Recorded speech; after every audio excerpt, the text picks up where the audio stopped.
Okay, so first you want to use like a paper towel and remove all the wood residue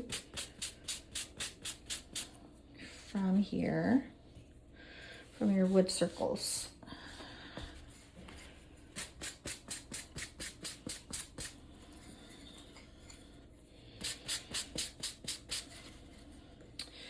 And then I measured the diameter.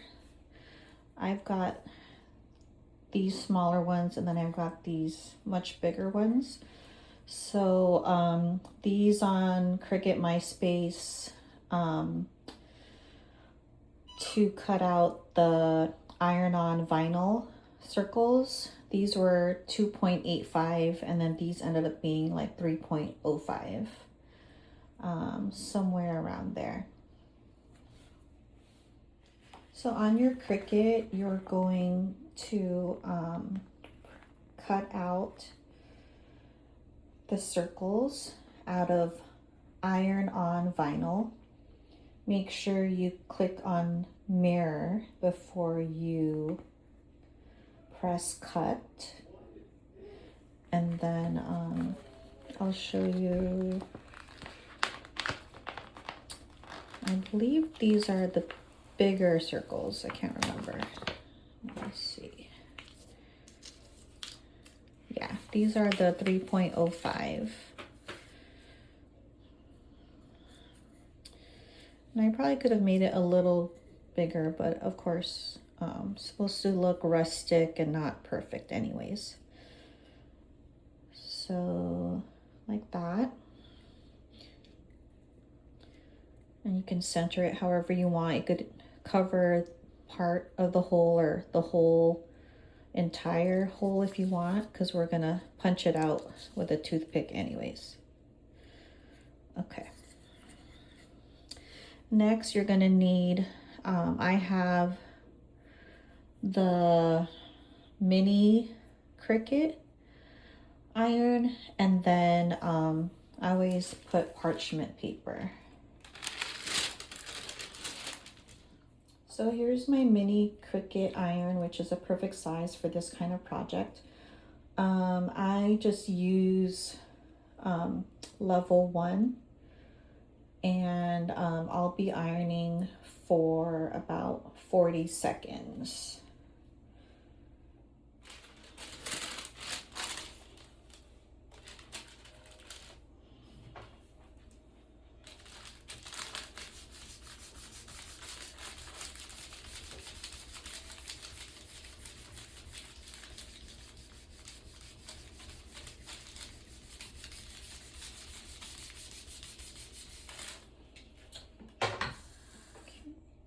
Then you slowly remove the parchment paper, and then depending on how much time you have, I would probably let this cool for at least a few hours or overnight before applying the regular vinyl, the Oracal 651.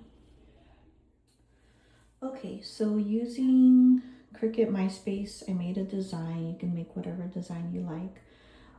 This tree image is from Design Space. And then this font is Analog Script. And then of course, using Design Space, I made sure that it would fit perfectly within the circle.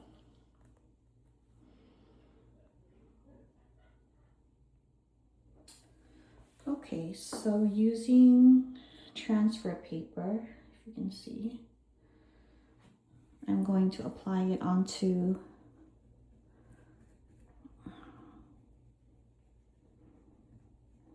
the red circle. So a reminder, the red is an iron-on vinyl and the white is Oracal 651.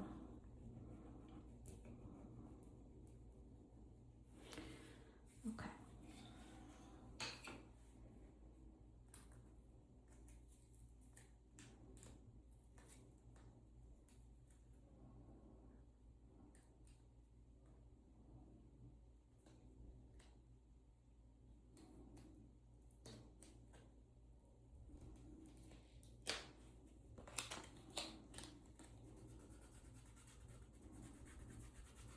I just like to rub it down a little bit with my finger.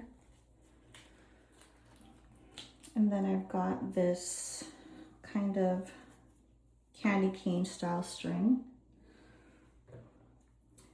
And then it's clearly beneath the hole, but if the vinyl was there, I've been putting the toothpick in a circular motion, making room in the hole for the string. And then you're going to thread the string. I kind of used the toothpick to help me with that as well. And then just tie a knot at the end, and here's your ornament. Please forgive me for this is my first ever tutorial video, but here's the final product. And later, with the other ornaments that I've made, I put my initials and the year in the back so that people will remember that I made it and what year.